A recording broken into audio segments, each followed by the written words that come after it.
கலைஞர் TV நிர்வாக இயக்குனர் சரத்குமாரின் beer தொழிற்சாலை மற்றும் வெளிநாட்டு கம்பெனிகளுக்கு தாரை வார்க்கப்பட்ட தேர்வாய் கிராமத்தை சுற்றியுள்ள இயற்கை வளங்களை மீட்டுத் தருமாறு கிராம மக்கள் ஆர்ப்பாட்டத்தில் ஈடுபட்டனர்.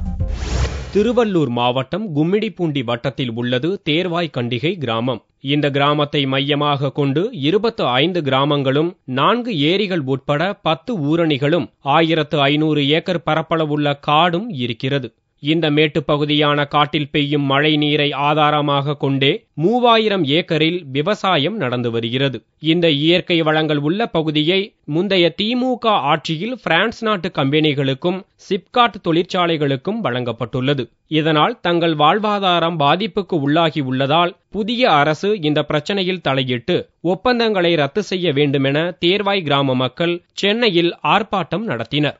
ஆர்ப்பாட்டத்திற்கு தலைமை வகித்து பேசிய இந்திய கம்யூனிஸ்ட் கட்சியின் தேசிய கட்டுப்பாட்டு குழு தலைவர் நல்லக்கண்ணு, திமுக ஆட்சியின் போது பிரான்ஸ் கம்பெனிகளுக்கும் கலைஞர் டிவி நிர்வாக இயக்குனர் சரத்குமாரின் பீர் தொழிற்சாலைகளுக்கும் இந்த நிலம் வழங்கப்பட்டதால் ஆயிரக்கணக்கான மக்களின் வாழ்வாதாரம் பாதிக்கும் நிலை உருவாகி உள்ளது என்றும், முதல்வர் இந்த பிரச்சனையில் தலையிட்டு உடனடியாக நடவடிக்கை எடுக்க வேண்டும் என்றும் கோரிக்கை விடுத்தார். French company Michelin company glass factory துவங்க இருக்கிறது.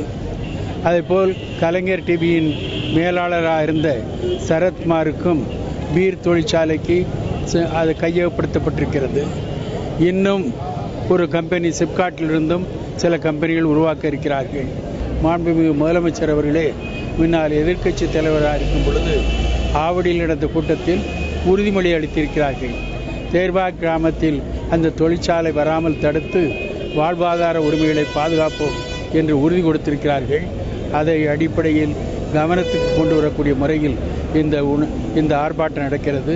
இந்த கவன ஈர்ப்பு ஆர்ப்பாட்டத்தில் தேர்வாய் கிராமத்தைச் சேர்ந்த பொதுமக்கள் பலர் கலந்து கொண்டனர்.